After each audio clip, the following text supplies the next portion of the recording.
সংবাদ মাধ্যমের বন্ধুরা তাদের সকলকে আমি বড়দিনের এবং ইংরেজি নববর্ষের আগাম শুভেচ্ছা জ্ঞাপন করি।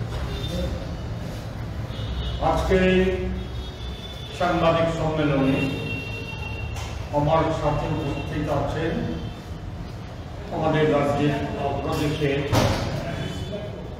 অন্যতম সভা সভাপতি শ্রী শান্তিরঞ্জন দেবনাথ। আমরা যে বিষয়টা নিয়ে আজকে প্রধানত আলোচনা করতে চাই সেটা হচ্ছে,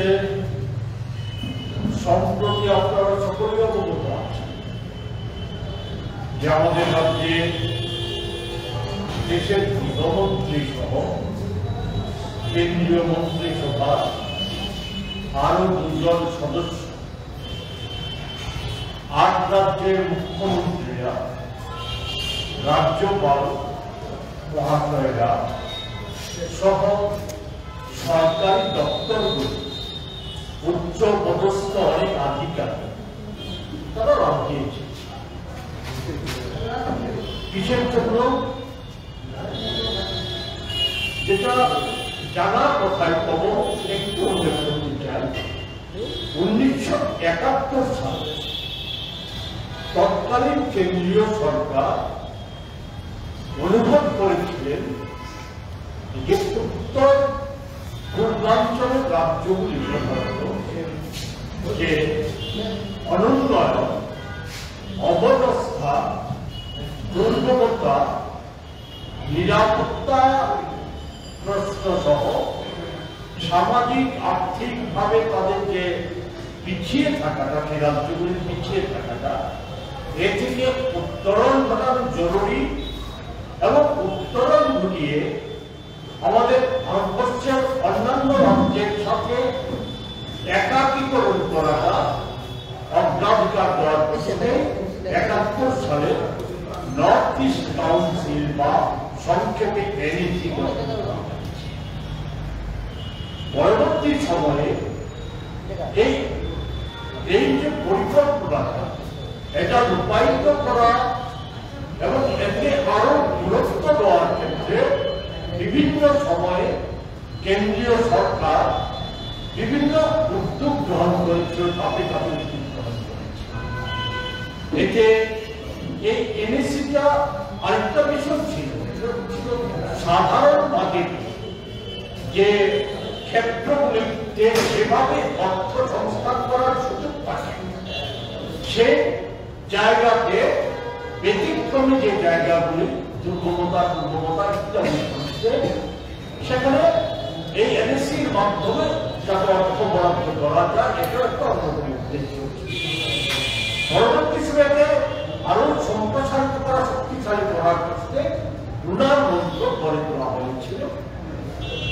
2001 ইংরেজিতে তখনকার কেন্দ্রীয় সরকার, সেই সরকার অর্থ দপ্তরের অধীনে রুনার মন্ত্র তৈরি করেছে। 4 সালে কেন্দ্রীয় সরকার একে পূর্ণাঙ্গ একটা পূর্ণ দপ্তর হিসাবে 4 সালে দপ্তরকে রূপ দিয়ে একজন কেন্দ্রীয় পূর্ণাঙ্গ মন্ত্রী নিযুক্ত।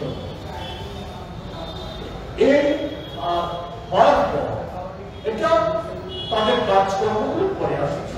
রাজ্যের মানুষ সবসময় বরাবরই আশা পোষণ করে আসছিল যে এতে বিকাশ, রাজ্যের বিকাশের ক্ষেত্রে, উত্তর পূর্বাঞ্চলের পাশাপাশি আমাদের রাজ্য বিকাশের ক্ষেত্রে এই ক্ষেত্রটা একটা গুরুত্বপূর্ণ ভূমিকা পালন করে। এবার ৭২তম অধিবেশনটা যখন আমাদের রাজ্যে হচ্ছিল, তখন রাজ্যবাসীরা আমরা প্রদেশ কংগ্রেসও তাকিয়েছিলাম যে এই যে গৃহমন্ত্রী সহ কেন্দ্রীয় মন্ত্রিসভার সদস্যদের এই উপস্থিতি, এর ফলে আমাদের আমাদের রাজ্যে যে উন্নয়নের ক্ষেত্রে সহায়ক ভূমিকা পালন করে। রাজ্যে যে এখনো যে সমস্ত দুর্গম অঞ্চলগুলি রয়ে গেছে সেই অঞ্চলগুলি, বিশেষত আদিবাসী অধ্যুষিত অঞ্চলগুলি যে সমস্ত সমস্যাগুলি রয়ে গেছে সেই সমস্যাগুলির আসল সমাধানের ক্ষেত্রে এই বৈঠক একটা কার্যকরী ভূমিকা পালন করছে। এবং আমাদের রাজ্যে একটা বলা যায় সভ্যতার ক্ষেত্রে একটা বড় সমস্যা হিসাবে চিহ্নিত হয়েছে, যেটা ওই রাজ্যের দেশের গৃহমন্ত্রীর কথা থেকে বেরিয়ে এসেছে। আমাদের রাজ্যটা নেশার গ্রাস করে নেশার সাগরে ভাবছে। এ থেকে রাজ্যটাকে রক্ষা করার ক্ষেত্রে একটা গুরুত্বপূর্ণ ভূমিকা। কার্যত আমরা দেখলাম যে এই বলা যায় দুদিনের অধিবেশন, তারপর গতকালকেও একাধিক কর্মসূচি। এই কর্মসূচিগুলিতে দেশের গৃহমন্ত্রী থেকে শুরু করে আমাদের রাজ্যের মুখ্যমন্ত্রী যে বিষয়গুলিকে তুলে ধরেছে, এ বলা যায় যে একটা পুরনো রেকর্ডই বানিয়ে গেছে। সেই রেকর্ডটা কি? রাজ্য উন্নয়নের শিখরে বাড়ছে। অর্থনীতির দিক থেকে রাজ্যটা এতটাই এগিয়ে গেছে যে ভারতবর্ষের অগ্রণী রাজ্যগুলিকে ছাড়িয়ে গেছে। আইন শৃঙ্খলা দারুণ অগ্রগতি সাধিত হয়েছে। ভারতবর্ষ উল্লেখ করার মতো অবস্থা উন্নয়নের কথা বলে লাভই, সুশাসন আর উন্নয়নে রাজ্যটা ভাসছে। এই যে বিজ্ঞপ্তি প্রচার করে চলছে, রাজ্য সরকারের মুখ্যমন্ত্রী থেকে শুরু করে মন্ত্রিসভার সদস্যরা, তারা যে প্রচার চালিয়ে যাচ্ছে, একই সঙ্গ দিয়েছে অমিত শাহ, আমাদের দেশের প্রধানমন্ত্রী। উনি বলেছেন, যেটা উল্লেখ করার মতো, উনি বলেছেন যে প্রকৃত তথ্যকে আড়াল করে উনি বলেছেন রাজ্যের মানুষের আয় বেড়ে গড় আয় হয়েছে 1,77,000 টাকা। গড় আয় মাসিক গড় অর্থাৎ বাৎসরিক গড়। এবং এটা নাকি ভারতবর্ষের উন্নত অনেক রাজ্যের চাইতে বেশি। উনি বলেছেন আমাদের বন্যার সময় উনি আসেন, বন্যা পীড়িত কৃষক সহ সাধারণ মানুষকে, ক্ষতিগ্রস্ত মানুষকে কেন্দ্রীয় সরকার কোনো সাহায্য করেননি। তারপরেও উনি কৃষকদের কল্যাণে অনেক কথা বলেছেন, তাদের প্রশ্নে মায়া কান্না করে বলেছেন মোদী নির্দেশিত পথে, যে পথে রাজ্য সরকার চলছে, এই পথে আগামী ২ বছরের মধ্যে কৃষকদের আয় ৩০% বেড়ে যাবে। এটা উনি চুরের সাথে আমাদের রাজ্যে সকলেই জানে পানীয় জলের জন্য প্রায়শই রাস্তা অবরোধ হচ্ছে। শুধু দুর্গম অঞ্চলে না, শহরতলিতে পানীয় জলের সংকটের জন্য রাস্তা অবরোধ থেকে এমনকি মুখ্যমন্ত্রীর কনভয় আটকে দেওয়া। এটা পুরো রাজনৈতিক দল নয়, সাধারণ মানুষ, মায়েরা, বোনেরা সেই সমস্ত অবরোধ তৈরি করছে। অথচ উনি বলেছেন যে পানীয় জলের আর যার কোন সমস্যা নেই রাজ্যে। 87% উপর মানুষের বাড়িতে নাকি পানীয় জলের পাইপলাইনের জল চলে গেছে। সম্পূর্ণ ব্যর্থ একটা প্রকল্প। আমি তুলে ধরা সংক্ষিপ্ত ভাবে তুলে দেওয়ার চেষ্টা করবো কেন্দ্রীয় প্রকল্পের বরাদ্দ আর রাজ্যে খরচের উনি এগুলি উল্লেখ করেছেন। কার্যত আমাদের রাজ্যের অবস্থাটা যদি শুধু এনএসির ক্ষেত্রেই দেখি, যে এনএসির ক্ষেত্রে আমাদের রাজ্যটা গত 6 বছরে যে পরিমাণ টাকা পেয়েছিল, বিভিন্ন ক্ষেত্রে বরাদ্দের জন্য যে পরিমাণ টাকা পেয়েছিল, গত অগাস্ট মাসে এনএসি পোর্টালে যে তথ্য প্রকাশিত হয়েছে, এতে দেখা যায় 85.7 কোটি টাকা 13টা ছোট বড় প্রকল্পের জন্য এনএসি মঞ্জুর করেছে। তা এই প্রকল্পগুলি রূপায়িত হওয়ার কথা ছিল 31 মার্চ 2025 থেকে। অনেক প্রকল্প রূপায়িত করার তারিখ পার হয়ে গেছে, তারপরেও দেখা যায় 3টি প্রকল্প আছে এখনো শুরু করা যায়।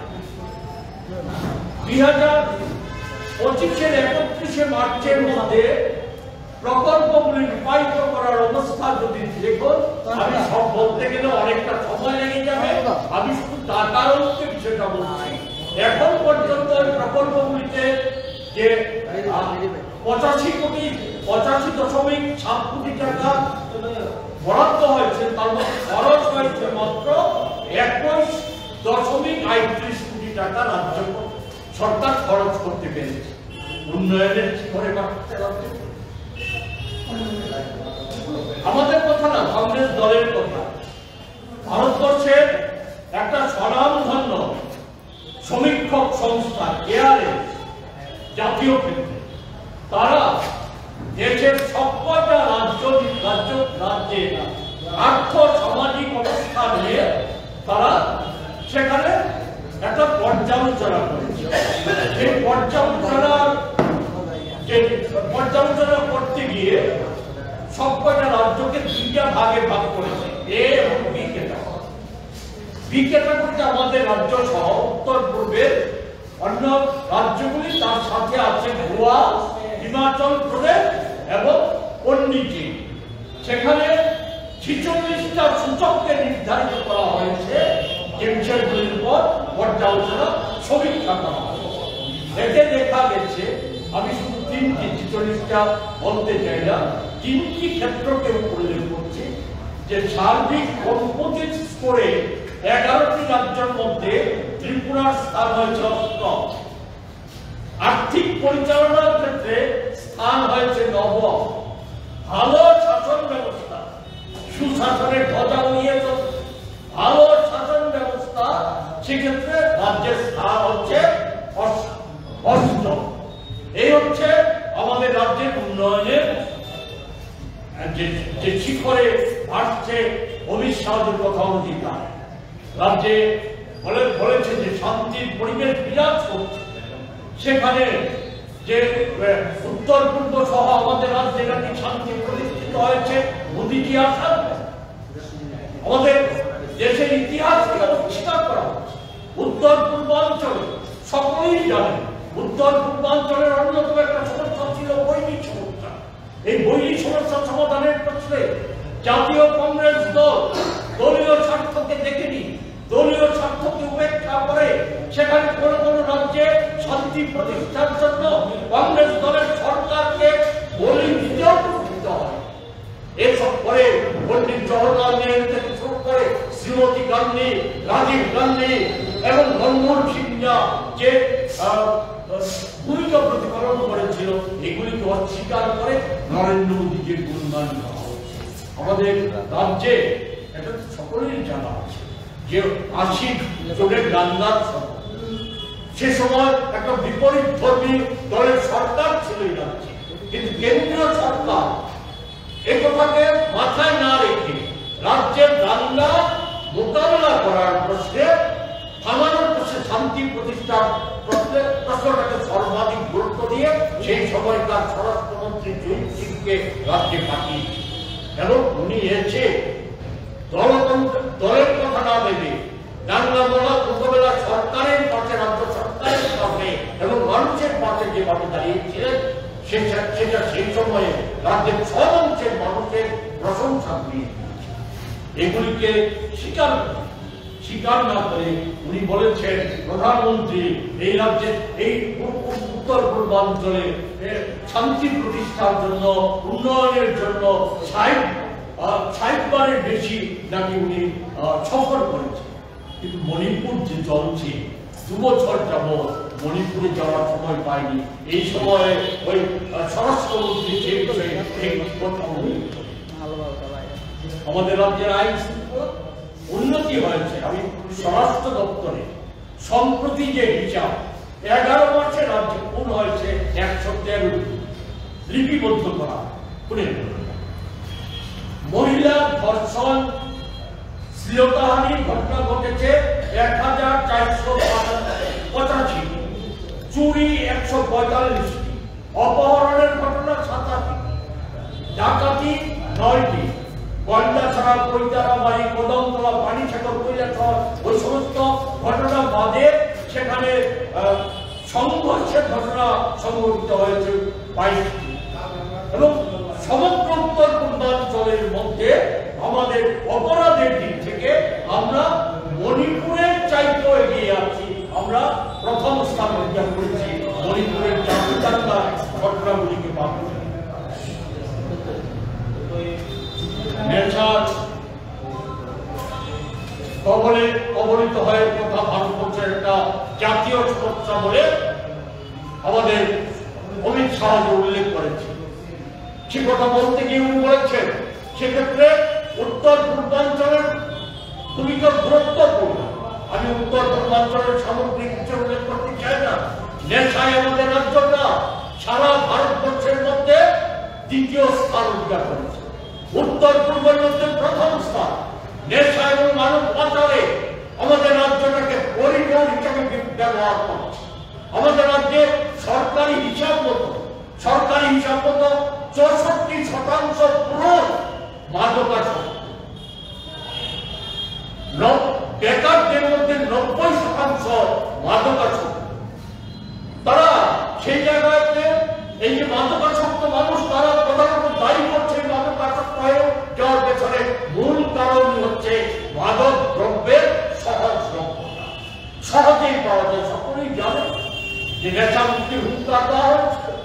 ওই বিজেপি সরকারের প্রথম মুখ্যমন্ত্রী ওই বিপ্লব দেব থেকে শুরু করে আজকে ওই ডক্টর মানিক শাহ সকলে নেশা মুক্তির কথা বলে, নানা কর্মসূচির কথা বলে, কিন্তু সরকারি এই 6.5 বছর 8 মাস সময়ের মধ্যে রাজ্যের গলিতে গলিতে নানা জায়গায় সরকারি মদের দোকান নতুন লাইসেন্স দেওয়া সহ আমাদের রাজ্যে যে নেশা কারবার বন্ধন ক্ষেত্রে কোনো কার্যকরী ভূমিকা না নিয়ে, এটা সকলেরই জানা কথা, রাজ্যবাসী জেনে গেছেন আজকে যে নেশা কারবারকে কার্যত বিজেপি দল এবং সরকার স্পন্সর করছে। তাই তো কোটি কোটি টাকার নেশা বাণিজ্য হচ্ছে। কখনো কখনো সেখানে নেশা সামগ্রী উদ্ধারের কথা প্রচার করা হচ্ছে, কিন্তু ওই নেশা কারবারের চাইতে এখন পর্যন্ত একটাও গ্রেপ্তারের ঘটনা নেই। যদিও কখনো কখনো কোন নেশা সামগ্রীর সাথে কাউকে গ্রেপ্তার করা হয়, তাদের পরিচয় কি হয়, গাড়ি রেঞ্জ দিবে নতুবা ড্রাইভার। এছাড়া ছোট ছোট নেশা পাচারকারী তাদেরকে গ্রেপ্তার করা হলে তাদের পরিচয় দেখিয়ে আসে বিজেপির কোন কার্যকর্তা। আমাদের রাজ্যে বিভৎসতার অবস্থা হচ্ছে কি, এই নেশা অনেক শুধু মদ আর বাজার নয়, যেটা আজ থেকে 7-8 বছর আগে মানুষ জানতো নেশা করে, আজকে শিরার মাধ্যমে মাদকাসক্তি গ্রহণ করার একটা মারাত্মক বেদি হয়ে দাঁড়িয়েছে। এই জায়গায় গত এইডস কন্ট্রোল যে সোসাইটি, তাদের যে বার্ষিক সাধারণ সভা, সেই সভায় আমাদের রাজ্যের মাননীয় মুখ্যমন্ত্রী, সেখানে উনি বলেছেন যে 6.5 বছরে এইডসে নেশাসক্তের কারণে এইডসে আক্রান্ত হচ্ছে মানুষ, সেই জায়গায় এইডসে 146 জন মানুষের মৃত্যু হয়। তার মধ্যে উদ্বেগের 35 জনই হচ্ছে ছাত্র। উনি উল্লেখ করেছেন যে 2183 জন এইডস আক্রান্ত মানুষকে সরকারি ভাতা দেওয়া হচ্ছে। 27,155 জনে কেন্দ্রীয় সরকার এবং রাজ্যের এইডস কন্ট্রোল বোর্ডের তত্ত্বাবধানে চিকিৎসার ব্যবস্থা করা হচ্ছে। এই হচ্ছে যে নেশা অবস্থা করার নেশা করেছে। সরকার গর্ব করে বলছে 121 কোটি টাকা অমুক টাকা তমুক টাকা রুরাল মন্ত্রক থেকে আনা হচ্ছে নেশা মুক্তি কেন্দ্র গড়ে তোলার জন্য। আর ভাষণ দিয়ে সরকার দায়িত্ব পালন করছে, কিন্তু নেশার পেছনে সহজলভ্যতা আর অন্যতম বড় কারণ হচ্ছে কর্মহীনতা। মুখ্যমন্ত্রী গর্ব করে বলে সরকারি চাকরি দিচ্ছে, 13,000 চাকরি হচ্ছে, 18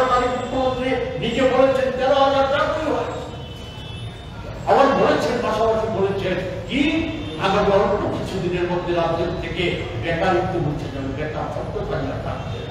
আমরা কি দেখছি 56,000-এর বেশি সরকারি শিক্ষক কর্মচারীর পদ।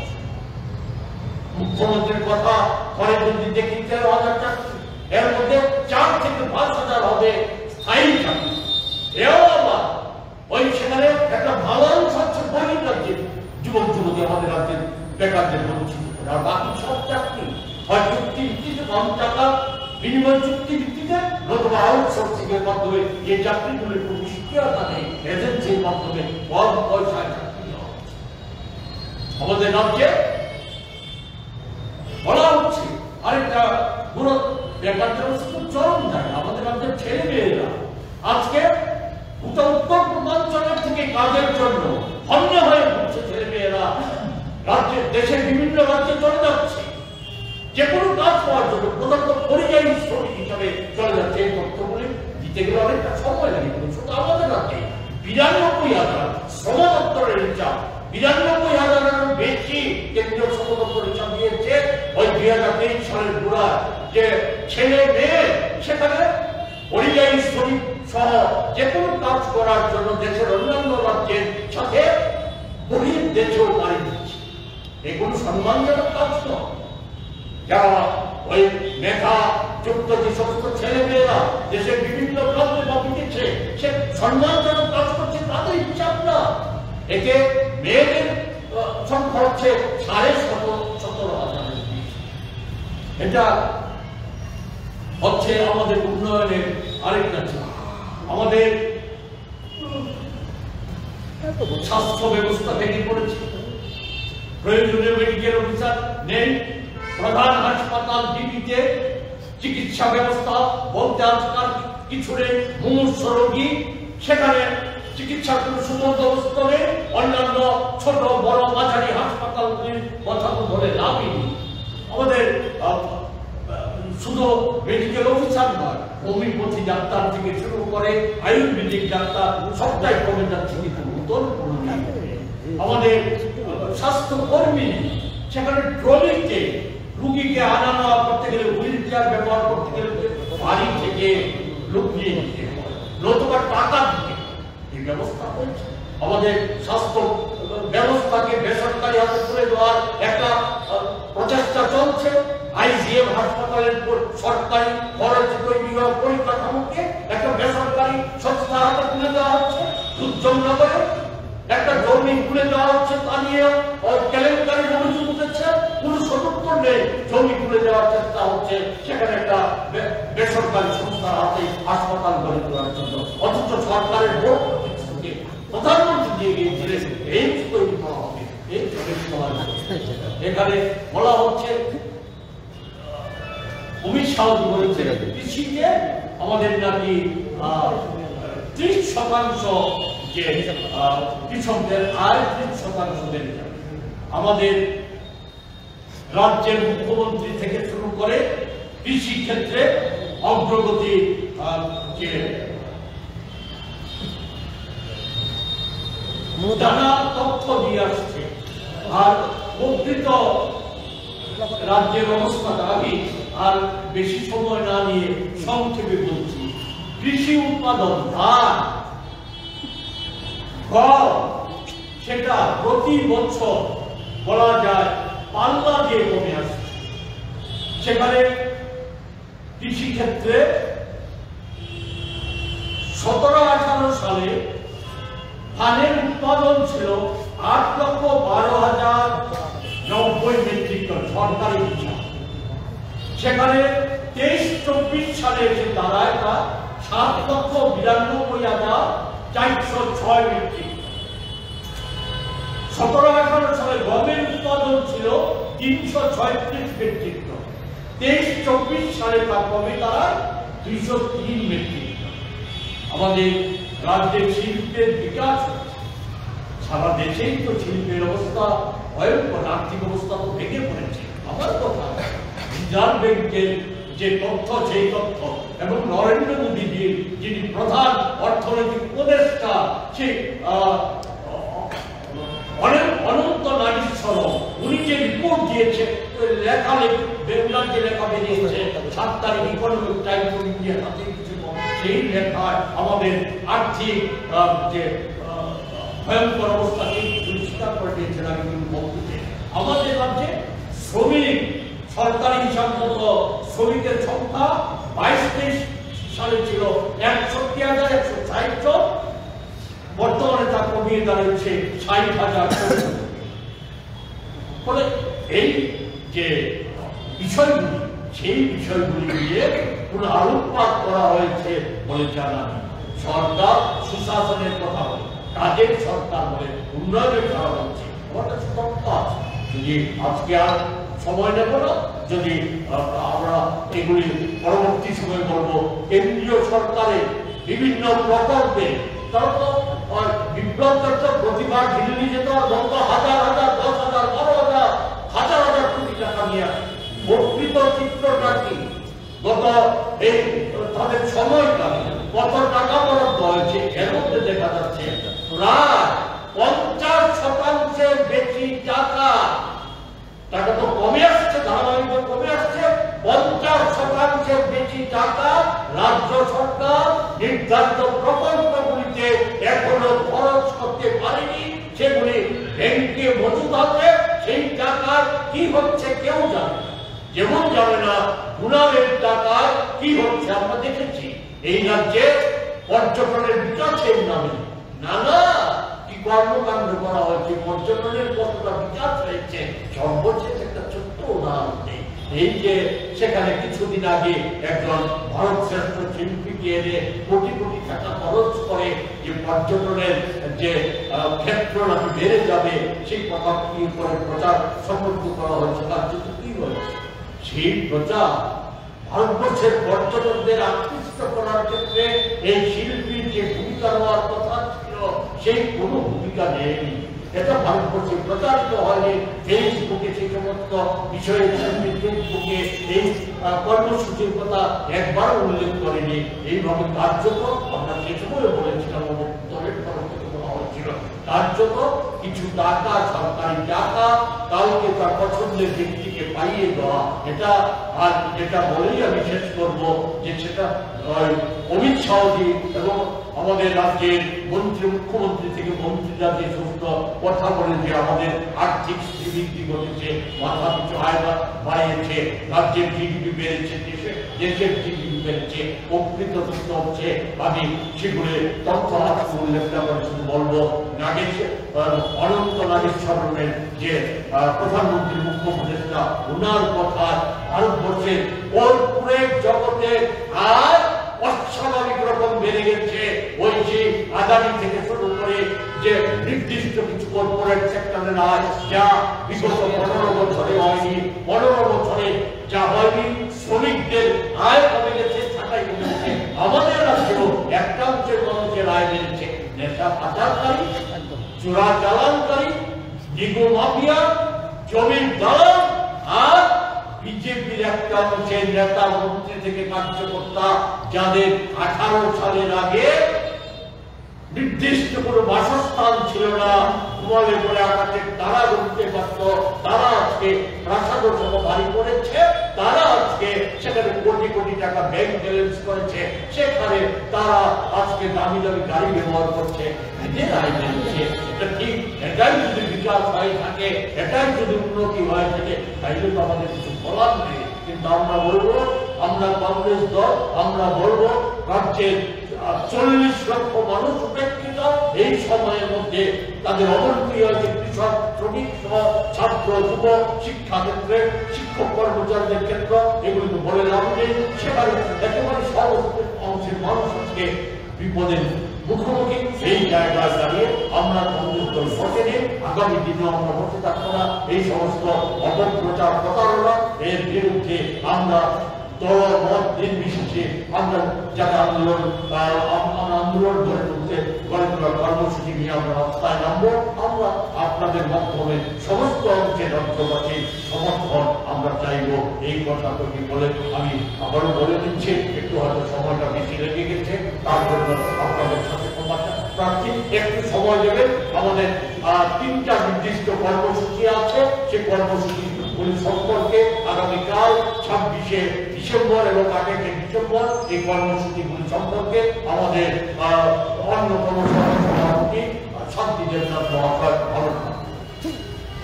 নমস্কার।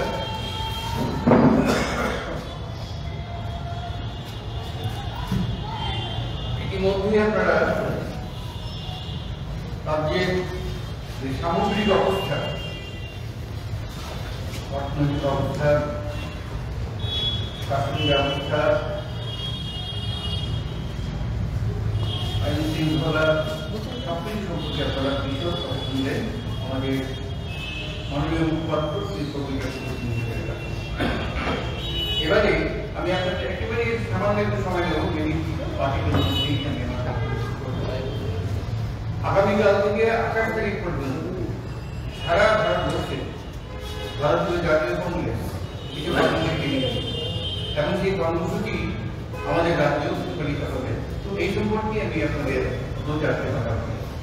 আগামীকাল আপনারা নিশ্চয়ই জানেন যে পার্লামেন্টের যে শীতকালীন অধিবেশন শেষ হয়ে গেল, সেই শীতকালীন অধিবেশনের শেষ পর্বে আমাদের জনপ্রিয় নেতা তথা সংসদের বিরোধী দল নেতা রাহুল গান্ধীজি এবং কংগ্রেসের মাননীয় সভাপতি এবং রাজ্যসভার যিনি নেতা শ্রী মল্লিকার্জুন খাড়গেজির অনুরোধে ভারতীয় পার্লামেন্টের সংবিধানের বিষয়ে একটা বিরোধ সভার আয়োজন করা হয়েছিল।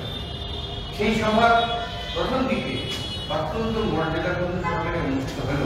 শেষ পর্যন্ত দেখা গেছে সেই সভাতে বিজেপি এমপিরা তাদের একেবারে নৈতিক স্বার্থ সিদ্ধ করার জন্য তারা সংবিধানের যিনি প্রণেতা, তিনি সংবিধান রচনা করেছেন ভারতীয় সংবিধান, কি বাবা সাহেব আম্বেদকর, সে আম্বেদকর সম্পর্কে অত্যন্ত অপমানজনক মন্তব্য আমাদের মাননীয় স্বরাষ্ট্রমন্ত্রী অমিত শাহ করেছেন। স্বরাষ্ট্রমন্ত্রীর এই যে অপমানকর মন্তব্যটা আমি বলছি, তিনি সংসদে দাঁড়িয়ে বলেছেন আজকাল নাকি এটা সেশন হয়ে গেছে আম্বেদকরের নামটা, কেবল আম্বেদকর আম্বেদকর আম্বেদকর। তিনি বলেছেন এইভাবে যদি আম্বেদকরের নাম যদি বারবার শুনে তাহলে তো ভগবান করলে পাওয়া যেতে পারে, সর্বলাভ হতে পারে। এই ধরনের যে তুচ্ছ তাচ্ছিল্য আম্বেদকর, এটা কিন্তু ভারতীয় জনগণ মেনে নেবে। ভারতীয় জনগণ মনে করেন আম্বেদকর হচ্ছেন ভারতবর্ষের একেবারে নিপীড়িত শোষিত মানুষের তিনি গান্ধী আছেন। এই আম্বেদকরের অবমাননা নিয়ে জাতীয় কংগ্রেস আগামীকাল শুরু করেছে আম্বেদকরের সম্মাননা যাত্রা। এই উপলক্ষে ভারতবর্ষের প্রত্যেকটি রাজ্যের প্রতিটি জেলাতে একটা মিছিল সংগঠিত হবে এবং আমাদের জাতীয়ভাবে আমাদের রাজ্যে মিছিল সংগঠিত হবে এবং মিছিল সংগঠন করে আমরা রাষ্ট্রপতির উদ্দেশ্যে আমরা একটা স্মারকলিপি একটা পেশ করবো। সেই স্মারকলিপিতে রাষ্ট্রমন্ত্রী অনুষ্ঠানের সমাপ্রার্থনা এবং তাকে স্বরাষ্ট্রমন্ত্রীর পদ থেকে অপসারণের দাবি জানানো। এই গেল আগামীকালের কর্মসূচি। এছাড়া আপনারা সবাই জানেন যে আগামী 26শে ডিসেম্বর জাতির জনক মহাত্মা গান্ধী ভারতীয় জাতীয় কংগ্রেসের তার যে আবির্ভাব তার 100 বছর পূর্তি হচ্ছে এবং আমরা সবাই জানি যে মহাত্মা গান্ধী যখন জাতীয় কংগ্রেসে আসেন এবং জাতীয় কংগ্রেসের সভাপতি পদে যখন নির্বাচিত হন, তখন থেকেই ভারতে ইংরেজদের বিরুদ্ধে যে স্বাধীনতা আন্দোলন, সেই স্বাধীনতা আন্দোলন ত্বরান্বিত হয়। অসহযোগ আন্দোলন, আইন অমান্য আন্দোলন, লবণ সত্যাগ্রহ ইত্যাদির মাধ্যমে ভারতের যে স্বাধীনতা সংগ্রাম, সেই স্বাধীনতা সংগ্রামকে জাতীয় জনক মহাত্মা গান্ধী এগিয়ে নিয়ে এই জাতীয় জনক মহাত্মা গান্ধী যেভাবে ভারতের স্বাধীনতা সংগ্রামকে এগিয়ে নিয়ে গেছেন তাকে সম্মানজনকভাবে স্মরণ করার জন্য আগামী 26শে ডিসেম্বর সারা দেশে একটা অনুষ্ঠান, সারা দেশে প্রত্যেক প্রদেশ কংগ্রেস কমিটি সেই অনুষ্ঠান পালন করবে এবং কেন্দ্রীয়ভাবে একটা অনুষ্ঠান হবে। সেটা হবে কর্ণাটকের বেলগাঁওতে। সেখানে সিডাব্লিউসি একটা অধিবেশনও হবে এবং কালকে আমাদের রাজ্য থেকে যে সিডাব্লিউসি মেম্বার মাননীয় বিজয়াপুর রায় মহোদয় এবং আমাদের পিসিসি সভাপতি আশিস কুমার শাহ মহোদয়, তারা দুজনেই বেলগাঁওতে উপস্থিত থাকবেন। সেই অনুষ্ঠানটা হবে আগামী 26শে ডিসেম্বর। এছাড়া 28শে ডিসেম্বর হচ্ছে ভারতীয় জাতীয় কংগ্রেসের প্রতিষ্ঠা দিবস। আপনারা জানেন 1885 সালে অ্যালান অ্যাক্টোরিয়ান হিউ ভারতীয় জাতীয় কংগ্রেসের প্রতিষ্ঠা করেছেন এবং আজ থেকে ছিল 139 বছর আগে, অর্থাৎ আগামী 28 তারিখ হবে ভারতীয় জাতীয় কংগ্রেসের 164তম প্রতিষ্ঠা দিবস এবং এই উপলক্ষে সারা ভারতবর্ষে এই প্রতিষ্ঠা দিবস অত্যন্ত মর্যাদার সঙ্গে পালন করা হবে। আমাদের রাজ্যে সেটা পালন করা হবে এবং আমরা যখন এই প্রতিষ্ঠা দিবস পালন করবো সেই উপলক্ষে আমাদের দলীয় কার্যালয়ে জাতীয় পতাকা এবং কংগ্রেসের পতাকা উত্তোলিত হবে এবং গান্ধীঘাটে গিয়ে সেখানে আমরা শহীদদের স্মৃতির প্রতি আমরা শ্রদ্ধা নিবেদন করবো এবং পরবর্তী সময়ে আমরা আলোচনা চক্রের আয়োজন করব এবং 26 তারিখ গান্ধীজি জাতীয় কংগ্রেসের সভাপতি হওয়ার যে শতবর্ষ পূর্তি, সেই শতবর্ষ পূর্তি উপলক্ষে যে সমস্ত প্রোগ্রামগুলি হবে তার মধ্যে জগড় গণতন্ত্রের উদ্যোগে কিছু সাংস্কৃতিক কার্যকলাপ হবে এবং সেখানে আলোচনা চক্রের আয়োজন করা হয়েছে এবং 28 তারিখে রক্তদান শিবির হবে এবং বিভিন্ন সমাজগণ যেমন হাসপাতালে রোগীদের মধ্যে ফল মিষ্টি বিতরণ, বিভিন্ন অনাথ আশ্রমে ফল মিষ্টি বিতরণ, এই যে বিভিন্ন প্রোগ্রামগুলো আছে সেই প্রোগ্রামগুলো যাতে ভাবে সুসম্পন্ন হয়, খুব সুন্দরভাবে যাতে আমরা পালন করতে পারি তার জন্য আমরা ত্রিপুরা প্রদেশ কংগ্রেসের পক্ষ থেকে আপনাদের সহযোগিতা কামনা করি।